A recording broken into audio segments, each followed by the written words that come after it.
Radio est une imagination. La vôtre. Bienvenue sur iRadio 90.3.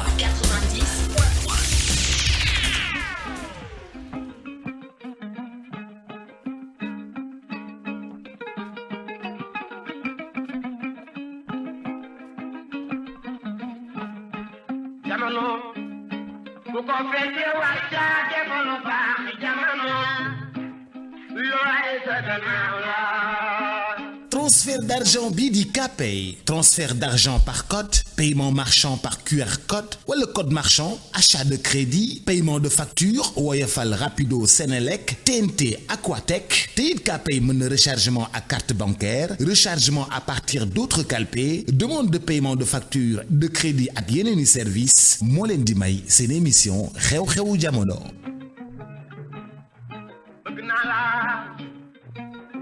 Bëgguma la jarul coow nan booloo looy sa gannaaw la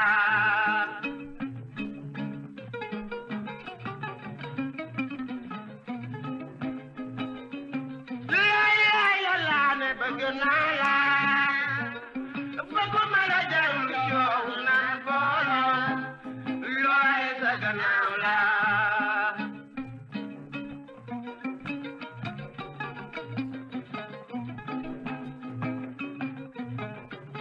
waaw tey Diallo yaay naxa tey Diallo looy sa gannaaw la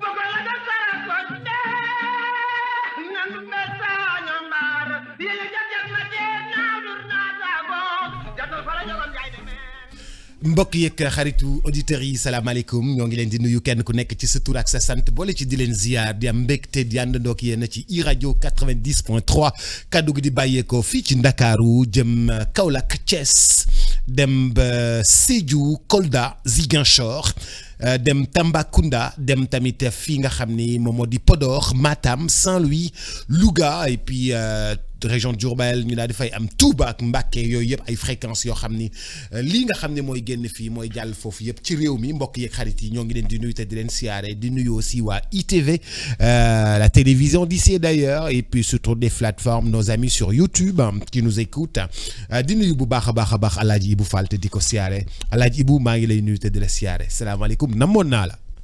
Boubs xam nga dañ toll ci tolérance zéro donc man léegi samay soppe ak auditeurs normaux yi maanaam 46% yi daal lay nuyu yéen nag bàyyi naa sax di leen nuyu. mais Ibou tolérance zéro waruñoo boole. yow bi xaalis bi jeexee nga commencé at liggéey si yow gëj nga xëy si de. ban xaalis. fin du mois. xanaa muy soog a ñaari fan rek laa ñëwul. gëj naa la gis te man midi fekk na ma dellu si waat. gëj naa la gis de. Ibou nii rek nga nekk ak man. di ma sës si miir bi mais damay répliquer de. damay répliquer bu baax a baax. xaalis bi jeexee daal nga xëy si at. c'est bien. Gabonais. Gabonais nga moom. mbaa yaa ngi am jàmm. ça va et toi. merci beaucoup Ibou tey dama bëggoon ñu taxaw tuuti ci suñu rapport yi nga xam ni moom la ñu am avec l'argent. Parce que dañu gis que ni dañoo am vraiment ay jafe-jafe. ak xaalis. xaalis bu ñu moom.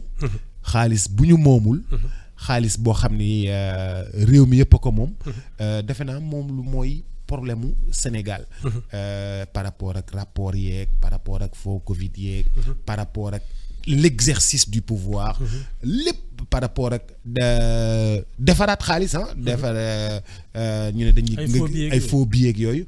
on a un rapport assez délicat et puis benn rapport bu bizarre ak xaalis. alors man daal Boubs. foog naa affaire bi ñaar moo ko lal. benn bi mooy ñun dafa mel ni suñu wàll sans xaalis nii dara je le dis souvent on a un problème avec l'exactitude maanaam tey su ma la joxee rendez-vous 8 heures pile je viendrai ou bien avant ou bien après mais 0 heure pile nii dafa am ñoo xam ne suñu la nee 8h pile la ñuy ñëw parce que exactitude dañ ko xam on a un rapport te exactitude mooy tam li tax sooy wax li ngay wax du deñ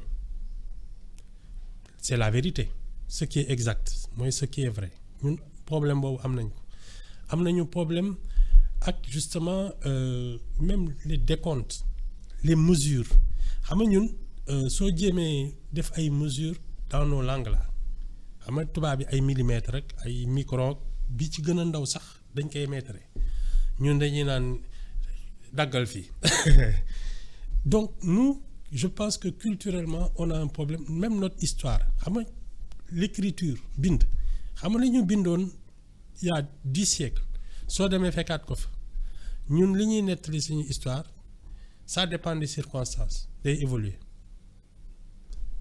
ça c'est aussi un problème avec l'exactitude li ma jàpp nag ci suñu diggante xaalis loolu beneen wax la c'est que dafay war a ci man dafa yéex a ñëw ci suñu dundin c'est l'argent nous n'avons pas la culture de l'argent boobu si ñun man ñi ma gis ñu am cette culture là yaroo ci xam ko ba les vieilles civilisations nga xam ne mais boobu du ñu fooy xaalis parce que c'est tellement comment dire ça c'est tellement central dans nos vies li muy faj mës naa la nettali mooy waa ji nekkoon ak doom ji sànni dërëm mu for xaalis bi na ko lii bu ko defee ci mukk liimal ko li xaalis di faj ci soxlaam ñun on a même pas ce respect là c'est-à-dire soo gisee ni ñu koy boxamee di ko sànni ku xam xaalis du def loolu donc man je pense que nous n'avons pas encore acquis la culture de l'argent moo tax seetlu nga ne du ñu ñooy tirer suñu xaalis kenn ñemewuñu ne tirer leen seen xaalis si dinañ tirer kenn ñemewuñu ne tirer leen seen xaalis poups néegar yi nga jox leen banque muy kii imprimerie ñuy tirer xaalis arrêté ko xalaat si ñun tirer wuñ suñu xaalis laaj teel lan moo tax duñ ñu bàyyi ñu tirer suñu xaalis laaj ko ñu naan jox leen ñu tirer leen ak lu tax néegar yi bàyyi français yi di ko tirer imprimerie yeeg yooyu non mais attends parce que ça c'est trop sérieux mais bu ñun dans nos vies moom laa la même gis nga ni ñuy dépenser xaalis ci ngay xam ne amuñu culture boobu ñun dafa mel ni dañuy wëlbati li xaalis di jariñ gis koo xam ne ci benn bés mën na jaay li mu liggéey at mi yëpp muy ay tabaski ay xew ay ngénte ay yoo xam ne benn bés la mais li nga xam ne moom moo nar a yor dundam maanaam wér gu yaram njàngam formation mag yooyu mais mën na ko taaba di ci xam nga di ci naxante di ko lijjanteeg di voilà au jour le jour mais li nga xam ne bés li ñu naan bésam la mën na ci tayle boppam ça c'est des choses qui sont normales chez nous da ngay gis koo xam ne bésu xew bi lay teral jabar ji koo xam ne dëkk ngeen ay 25 ans da ngay bàyyi ba mu am benn bés nga woo dëkk bi yëpp ne benn géwél wala benn kii jottalil ma nee ko lii defal naa ko lii ñëpp toog c'est quelle logique. dañ koy teral si biir ay mbokkam. maa ngi moom laa lay expliquer ni alors que teral bi nga xam ne moo war mooy bi ngeen defee couple premier jour bi ba dernier jour bi chaque jour teraanga la en principe. xam nga te kenn waru ko yëg. mais attends diggante jabar ak jëkkër. waaw mais Ibou nit ñi bu ñuy maye oto sax dañ koy filmer. mais man loolu c'est de ça que je parle. bu ñuy maye oto dañ koy filmer bu ñu la jëndalee cuisinière sax dañ koy filmer def ko ci réseaux sociaux yi. c'est de ça que je parle. bu ñu la jëndalee bijoux dañ lay filmer def ko ci réseaux sociaux yi. c'est de ça que je parle. c'est notre rapport justement ak parce que dans la société aussi xam nga ñun dafa mel ni saa yu ñu xëyee. on veut démontrer aux autres que nous ne sommes pas pauvres. xam nga yow. ah mais Ibou dëkk bi nappante la kat. waaw mais non mais xam justement nga dëkk bi nappante la. Oups, da ngay oups. da ngay ñëw koo xam ne yorul dara mu dem luwe ngantam maamu oto ñëw di la napp. xam Non, nga non, non. wàcc gaare ko sañse ñëw ci yow dëkk bi nappante la de. non man dama dégg temps yi dafa am en tout cas daal tu sais sooy représenté par exemple benn société wala benn kii dafa am image ah. dañu la war a wóolu sooy gaare dañu la war a wóolu sooy solu tam dañuy naan kii. c'est l'image de. c'est l'image d'une société accueil. loolu bokkul ak ki nga xam ne li mu bëgg a woote ci wàlli boppam ci man loolu ci këram nga ko war a fekk c'est-à-dire li ñu naan kilifa day jafe nit duñ la xool rek xam li nga am walla fooge la loo amul nit ki war nañu balaa ñu lay xam c'est intime mooy ñi nga xam ne dañuy ñëw sa kër di waxtaan ak yow waaye romb la ne bii kii mooy dawal bii oto walla moo te ñun c'est-à-dire bés bu ne bëgg nañu woon nit ñi surtout ñi ñu xamul ne ñun ñu ngi ci jàmm quoi. Ah, et ça c'est un vrai problème. mais c'est la société qui est comme ça. Oups ñun ñooy société bi maanaam tey su dee da nga jàpp ne fu la ngelaw li upp rek nga dem ah sëñ bi di nga wër àddina bi ah te doo mës a defal dara sa bopp. ok Ibou tey boo seetee ñii ñu ne kii agent la bu jàng ba assermenté. ba ñu ne kii kilifa la.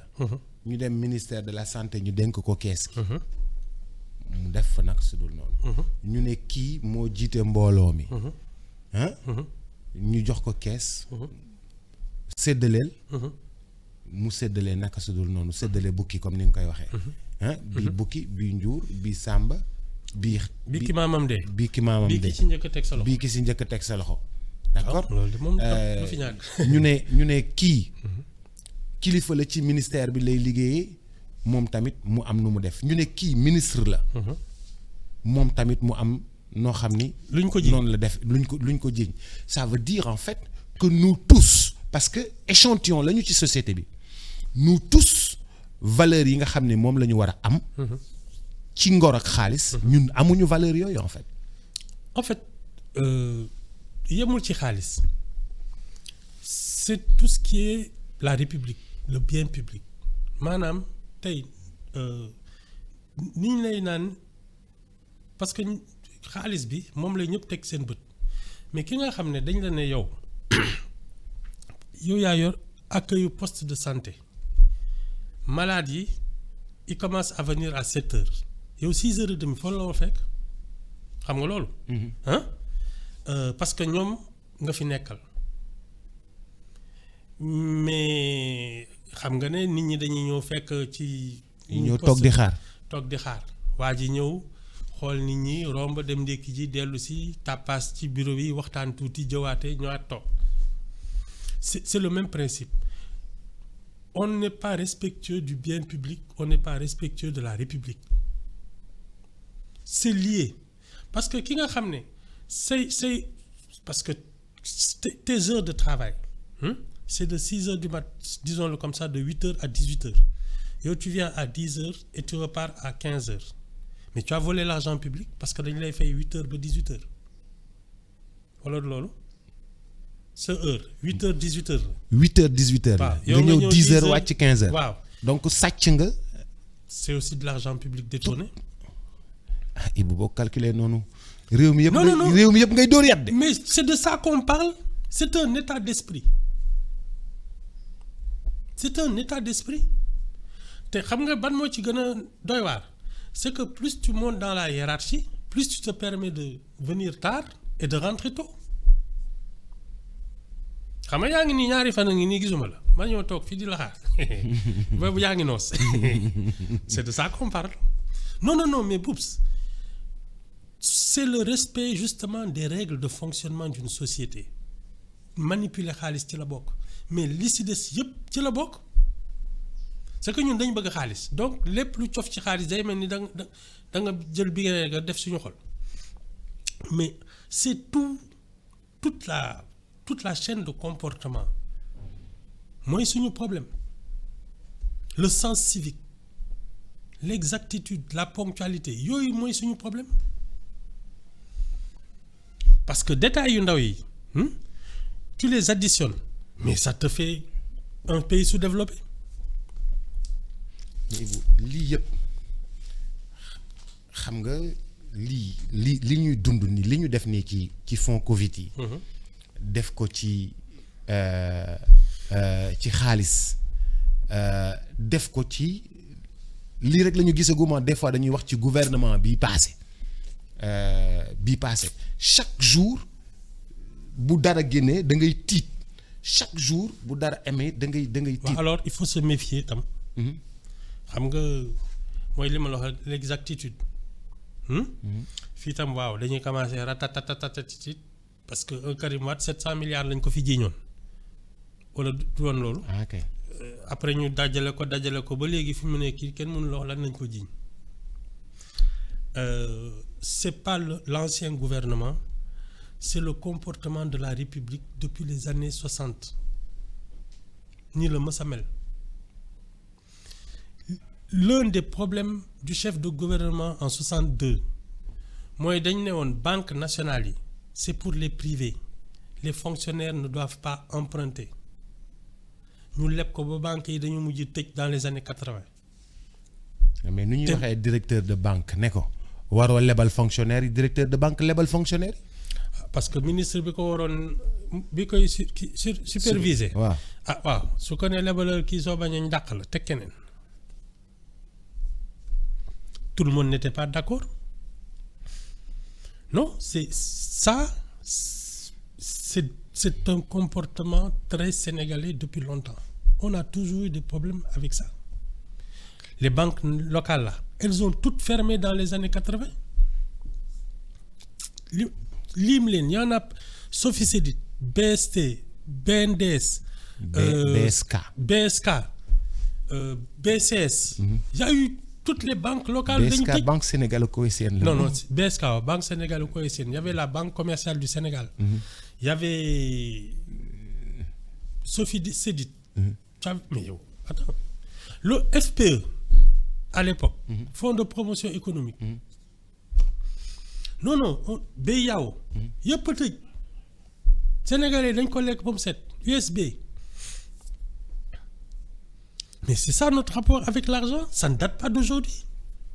Et man kay soo gëmee leneen kay nga may jaaxal ça s'est toujours passé comme ça. Les gens se servent.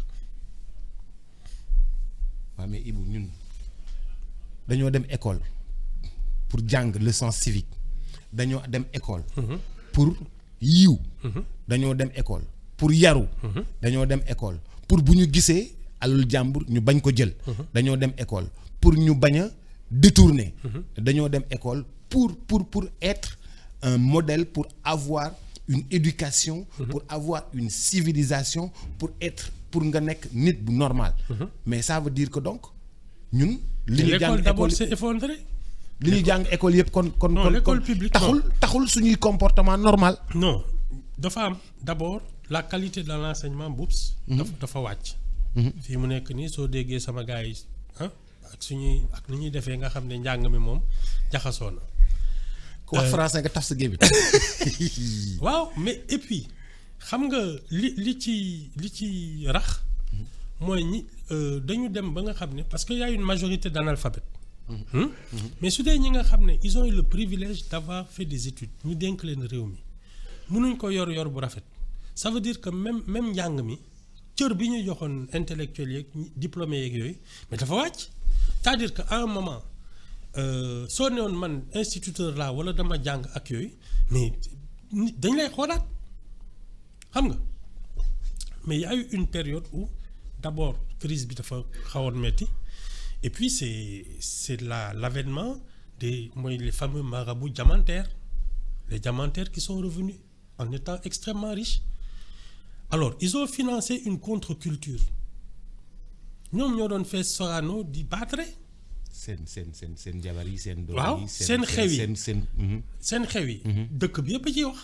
keroog ba ñuy kii mooy mai passé alors qu'il y avait une loi sur les cérémonies familiales mais étant donné que ñi jàng yoruñu dëkk bi yorin bu rafet au contraire on les soupçonnait de tout ba pare ñi nga xam ne demuñu école dem nañu dellu si wane loo xam ne ñoo ko moomal seen bopp xam ni ñu ko amee ak ni ñu ko amul loolu ça n'intéressait personne mais au moins yoruñu jëluñu keesu dëkk bi au contraire plusieurs fois ils ont soutenu l'État sénégalais Abdou Diouf mës na fi tukki ñu saisir avion Sénégal xaw ma ban aéroport Djily Mbaye moo leen yónnee avion pour mu yeggali son voyage yu mel noonu daf ñu doon dal donc à un moment soo jàngee dañ lay xoolaat moo tax fi mu ne soo làkkee tubaab bu set sax ñu ne yow nga na complexe nga yéen ñi doon jaay kii diplôme ak yooyu yéen a yàq dëkk bi c'est ça la mode de bawol bawol à un moment ci dañuy commencé di dem ay nu mu tudd dimanche ngay dem làmb ji vendredi nga sol sa sabadoor di yollo si vendredi Sorano samedi fii dimanche làmb dem ay jàkkaarloog yooyu waaw di sol ay caay ak ay jamput yooyu la de non y a c'est que notre histoire aussi n'a pas servi parce que la rigueur ñun notre rencontre avec le monde occidental avec la France c'était d'acquérir la manière de travailler, de fonctionner la rigueur dans le travail dans le raisonnement que mais boops la greffe bon en tout cas il y a des grands Sénégalais partout dans le monde mais en ce qui concerne li ñu yore dëkk bi loolu moom tegal ci suuf quoi loolu la de am nañu au plan individuel il y a beaucoup de gens boops qui sont des citoyens du monde fu ñu dem ci àddina ñu naw leen sont des Sénégalais mais Sénégal moom c'est un problème léegi même suñu comptabilité publique dañuy naan chiffres yi ils sont faux c'est ça hein? mais Ibou imaginel tey jii li ñu dal ci fond Covid yi nit yi di dajale mais boops yow nekkoo fi yoon Caire 86 jegeel micro Caire 86 nekkoo fi yoon cotisé woon naa juróomi dërëm jeex na c'est la même chose du fi bees mës nga fi dégg comptabilité Caire 86 xaalis boobu personne ne sait d'abord nu mu toll personne ne sait lan lañ ko jaayee. à payer les primes des joueurs. yow xeex bi fii ndax ay primes ak yooyu tu te souviens pas de ça non bàyyi loolu non coow li mooy bi ñu fi defee soirée boobu dañ doon xuloo naan lu tax ay dégg naa Bokandé dafa kii lu tax mu loupé pénalité dafa génn guddi gelu xaw ma calamaanaay gelam ak yooyu la ñu waxtaanee mais l'argent personne ne peut te dire ñaata la woon ak lan lañ ci def. wala da nga fàtte loolu. waaw mais Ibou xam nga mënuñu fàttaliku. waaw mais affaire Caire 86. mais c'est le même gis nga nag. si on avait retenu les leçons de Caire 86 fond Covid yi du am problème. ñun lépp lu ñuy def duñ ci jàngat. c'est ça si on avait retenu la leçon de Caire 86 fond Covid bi du am problème. Ibou ni da nga may jéem a tiital kon est-ce que kon ñun retenir nañu problème événement 2021 2022 non 2023 ah non y a pas de coupable y a rien on ne sait pas ce qui s'est passé kenn mënu la wax lan la on a amnistié des gens qu'on n'avait pas jugés et qu'on avait accusés amul coupable amul dara li fi xewoon dina fi xewaat c'est moi qui te le dis.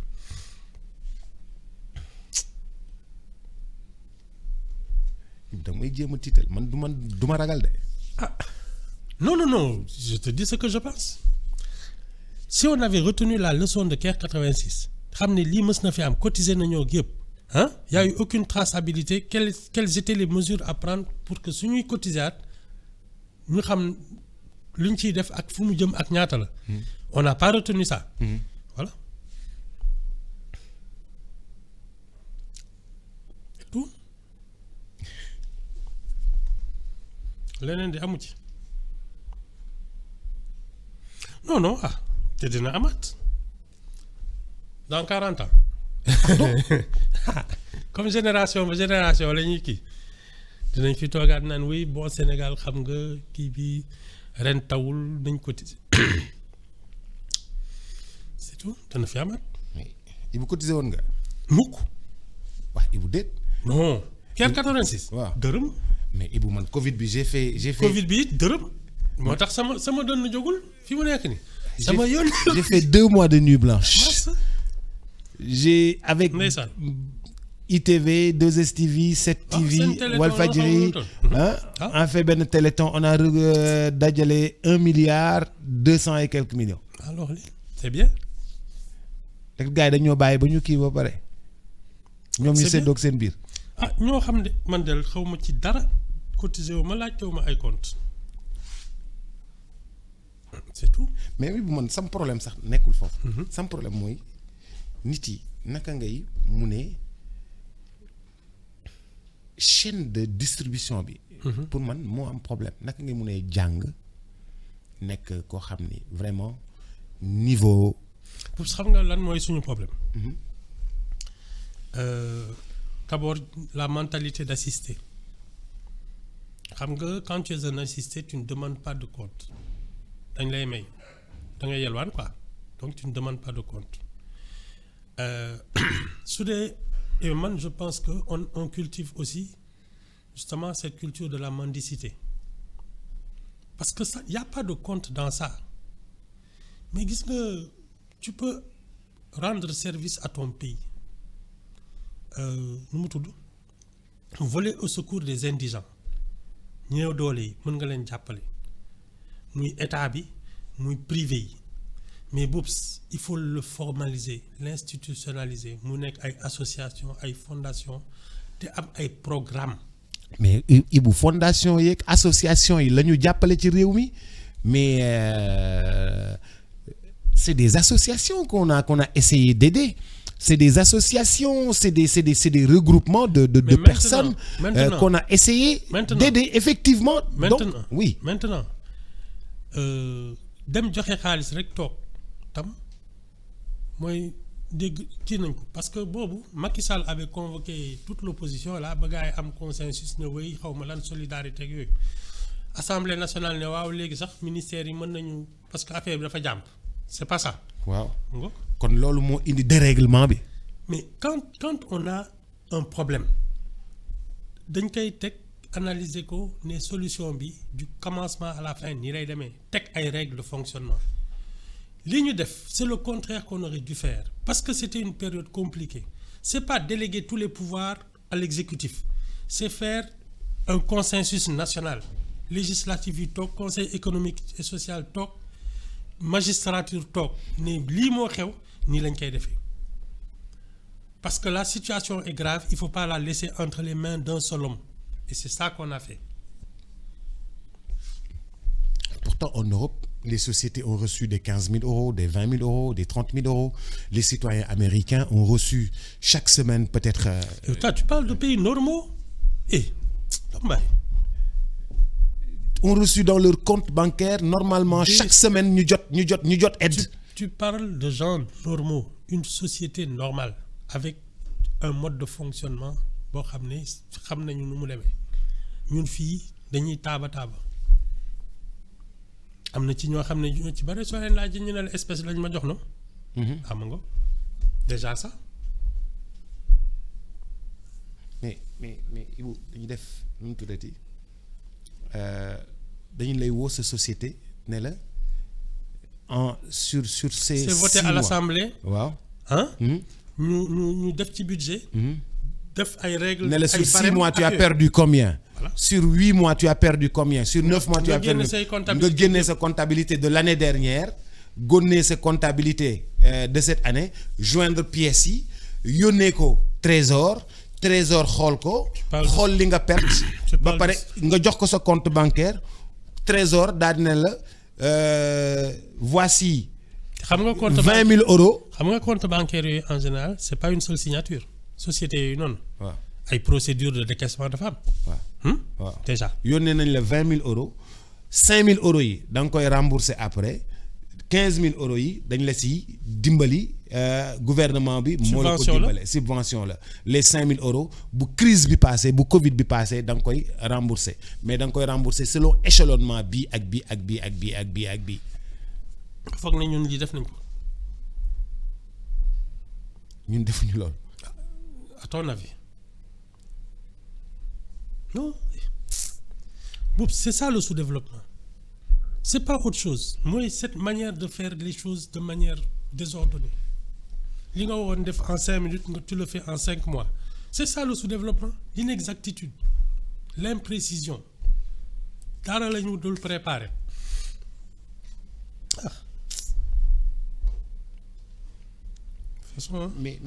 Moi, je m'inquiète aujourd'hui pour les restaurants qui ont fermé, pour les hôtels qui ont fermé, pour les business yi nga xam ni dañoo yàqu ci période boobu, activités yi nga xam ni dañoo yàqu ci période boobu te ñooñu kenn jàppalewu leen en fait. Ah. C'est comme ça. De toute façon, fii c'est loterie la rek. Sa mbokk su nekkee ci jàll bi lu xew ñu jàppale la soo amul mbokk soo amul bàjjen nag nga débrouiller. ab réew warta demee noonu. fii de nii la mel. ab réew warta mel noonu. fii nii la mel. ñun ñëpp ay contribuables lañu. D'accord. Ouais. De fii nii la mel. Non mais attends, tu sais, les régimes là, c'est toujours des clans de privilégiés. Voilà. Il y a rien de nouveau. Femme sama benn yaay. nee na ma Boubs Ibou tey da laa giflé. nee na ma ne ko mu ne ma Ibou da laa giflé yow da ngaa fàtte une femme 1 gramme d'or. Par exemple. ah ouais. luy loolu moom une femme 1 gramme d'or. am na benn politicien de xaw ma. bul tudd tur kan la ci non xamatuma kan la ci. waaw mais daf fi doon ne day financer xaw ma. une femme une boîte en or une femme 1 gramme d'or. affaire politique la woon daal. je sais pas trop. une femme yu cotisé xaalis bi réer. ah xaw ma ci dara. nee na ma après Caire 86 une femme 1 gramme d'or xaw ma lan. mos na fi am campagne cotisation yooyu c'est ça c'est ça mais Boubs les tontines et les trucs là ñaata yoon ngay toog ñu ne la dafa am problème. wala yow mosoo dégg kii dafa daw ak kees tontine bi. waaye ñun dañoo ñëw toog ñu ne ko ana kees gi mu ne ko daw naa kees gi ma ne koo daw. ma ne koo daw. daw naa kees gi ma ne koo daw. ay affaire suuf yi. promotion immobilière ak yooyu. y a eu combien de problèmes avec ça. non c'est ça hein? Y a pas autre chose. loolu la de ñun daal on a un rapport psychédélique avec l'argent loolu daal laa xam c'est pas encore ancré dans nos mœurs loolu mooy problème bi xam nga dëkk yi defar xaalis xam ko société yi yàgg kii ñi créé xaalis. xam nañ ni ñu lan xam nañu lan la ñun xamuñu lan la. à part les non xamuñu lan la. xam nañu lan la kay. ndax xaalis mi ñuy fajal ñu ciy def ñu ciy def ay kër di ci def ay di ci liggéey di ko dajale. xanaa kay dañ ko fonkul rek. non. suñu xamoon luy xaalis. ce pays ne serait pas dans cet état parce qu'il y a eu beaucoup de gaspillage. On a mis de l'argent dans ce qui ne devait pas être financé. te yàgg na c'est pas nouveau. On se trompe d'investissement, on fait la bamboula. Je te répète tout le temps le cas du riz, importation de riz. Alors qu'on aurait mis autant d'argent dans l'aménagement des territoires pour être un producteur de riz. Hein? Wax ji jeex na bu yàgg. Mais l'argent de l'importation de riz a enrichi beaucoup de monde. ñun loolu laay woowee xamuñu xaalis parce que dañ koy foyee. non lii daal ce sera pas la dernière fois. ce sera pas la dernière fois. joueurs yi nekk bitim réew sax ndeysaan dama leen woo Kalidou Koulibaly defal ma virement mu ñëw xaw ma Pape Ndiaye soirée même il était ñoom ñëpp defal nañ ma ay virement. ce ne sera pas la dernière fois. ñu defal ma ay virement ñun suñu compte ba Ecobank lañ ko ubbi woon. ce ne sera pas la dernière fois. ñu waaw Ibou waxal ce sera la dernière fois. non ndeysaan je m'en rappelle. non ñoom ñu nekk Europe di dajale malgré que Europe dafa nekkoon en difficulté ñu nekk Bien Europe joueur équipe nationale yi. dama Boubs dinañ la yónnee. Bien sûr. ñu defal ma virement ndeysaan. Ce ne sera pas la dernière fois. 1 milliard et quelque. Ah, c'est bien. Non, ce ne sera pas la dernière fois. Ouais. Tu sais, Boubs, le premier problème, mooy nit ki bëgg dëkkam ba nga xam ne waxuma la jël li dëkk bi moom. Mais nga jël yow li nga am. di ko def ci dëkk bi. ko def ci dëkk bi toute la différence est là bëgg sa dëkk foofu lay tàmbalee. ñun on fait pas ça les gens vont en politique pour se servir et je te le dis toujours kuy politique mooy kii sottile dem ba ne man mii kat li ma defal dëkk bi defal war naa ko delloo au moins weccit. C'est ça le problème on ne réfléchit pas comme ça dañuy jiiroo non waaw ñu koy ce ne sera pas la dernière. non Ibou j'espère que jàng nañ ci. non j'espère que lii jàng nañ ci. Boubs non mais c'est dugal ci koñ yi. laajte tontini. mu ne koo daw. mu ne ko daw nag natt bi mu ne koo daw. C'est ça. femmes yi kat te femmes yi dañuy jaay de di jaay ay jën di jaay ay kii di dajale nattu koñ bi mu jël ko mu ne ko ñun de dañoo ñëw ñu ne ki yoroon natt bi daw na mu ne koo daw. Non c'est pas non c'est ça c'est des trucs ordinaires mais à l'échelle nationale ok non c'est pas la première fois et ce ne sera pas la dernière. Mais Ibou ça veut dire tout simplement yow boo ma naan ce ne sera pas la dernière ça veut dire que ba léegi duñ ci jàngat. duñu teg ay barrières yoo xam ni yu mel nii duñu dalaat. non mais ñun fii li ñu mës a waroon traumatiser yëpp quand l'émotion est passée ñu jàll ci leneen on ne revient pas sur les choses analyser ko froidement cette explication ni lii pour mu bañati am. léegi nii la ñuy doxale loolu c'est pas notre manière de faire ñun on est tout le temps dans l'urgence et la catastrophe il faut dara xew ñëpp jógandoo.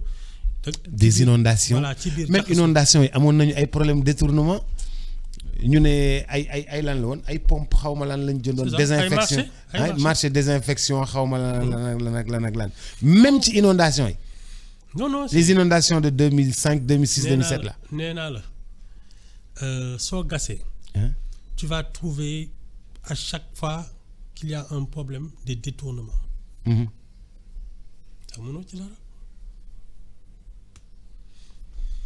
C'est très sénégalais. Xam nga ñun je le dis souvent nous sommes le pays de Mamadou Bitike. Tu connais l'histoire de Mamadou Bitike? Mamadou Bitike mooy lan. Boutiquier waaw mais moom Mamadou Bitike c'était le gardien.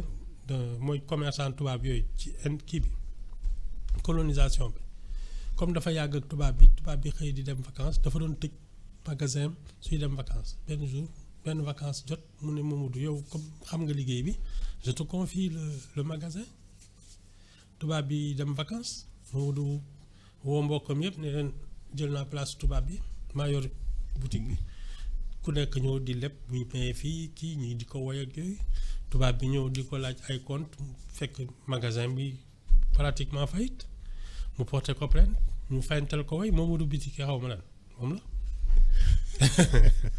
c'est le pays de Mamadou Bitike voilà. Mamadou a déconné Mamadou est un Sénégalais. Franchement Mamadou a déconné. ñu koy xalamal ak yooyu la de ci loolu la xaalis bi kii mbokk yi naan di ko tiitaroo naan soo amee problème demal ci Mamadou mu lijjanti ko c'est ça. Mais c'est le pays de Mamadou Bitike. Franchement Mamadou a déconné. C'est exactement le même comportement que tu vois partout. C'est le pays de Mamadou Bitike.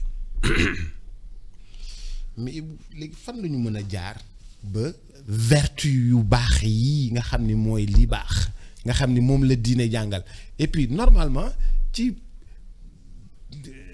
diine da lay jàngal ni lii ñëpp a ko bokk nga bàyyi ko fi école bi jàngal leen lii ñëpp a ko bokk nga bàyyi ko fi société bi jàngal leen lii ñëpp a ko bokk nga bàyyi ko fi mais terewul lépp la ñuy jéggi. Oups. D'abord c'est l'exemplarité.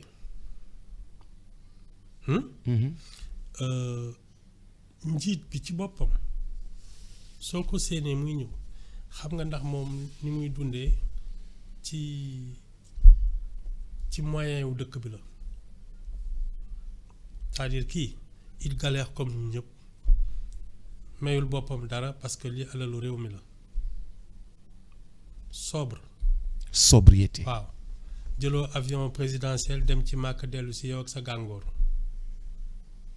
yóbbaale ñi la neex. Ça commence comme ça. L'exemplarité.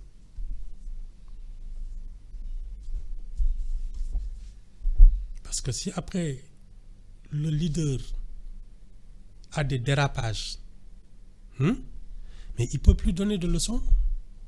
xanaa kay day nappaate rek mais moom ci boppam il peut pas donner de leçons. C'est ça. C'est l'exemplarité des dirigeants. da nga bëgg wax ne leader dafa war a exemplaire. Ah oui, c'est la base. njiit bi dafa war a exemplaire. Ah oui, c'est la base.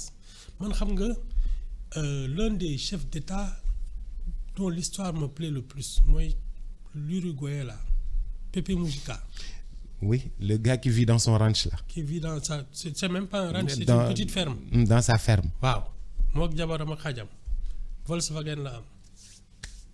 gaa yi ne ko ñëwal dëkk ci pay mu naan pour naan fi café rek tu marches pendant 5 minutes waaye yow pousse leen waaye il versait 80% de son salaire à des groupements féminins ak yooyu man kooku su ma nee takkal sa biir ma takk sama biir wala loolu. parce que moom sobre na. C'est ça. Ah mais pour des raisons de sécurité il faut ñu am. Déplacement voiture présidentielle 50 autos derrière aussi 25 voitures de sécurité devant 25 voitures de sécurité derrière. Non, oui, mais après avec la voiture du président. Je veux bien. Hein? Je veux bien. Pour des raisons de sécurité quoi. Ouais, je veux bien. Mais après ne dis pas aux autres ne faites pas comme moi. Parce que sécurité moom elle est valable pour tout le monde. boobu si yow sooy dox bëgg nga dugg ci loo xam ne jàmm la non. Ah ma nga c'est valable pour tout le monde. ñu mu sécuriser boppam la ñu war a sécuriser. C'est ça. mais yow amoo fonction présidentielle ñu lay sécuriser à ce point. mais man ma sécuriser sama bopp. amoo fonction présidentielle bëgg ñu lay sécuriser. Non, c'est une question d'exemplarité. Si tu veux que les gens se comportent comme tu veux, tu te comportes comme tu dois l'être. Si tu n'es pas exemplaire, tu peux pas donner de leçons. loolu di laa xam. Oui. aucune chance pour que aucune chance pour que lii bañ amati. si parce qu'il y a des Sénégalais yoo xam ne boobu du ñu ay caaxaankat. Ah oui bés bu ñu ci falee kenn koo xam ne caaxaan bëggu ci dara. xëy na tout le monde va marcher droit. loolu nag moo nar a jafe. Mais non.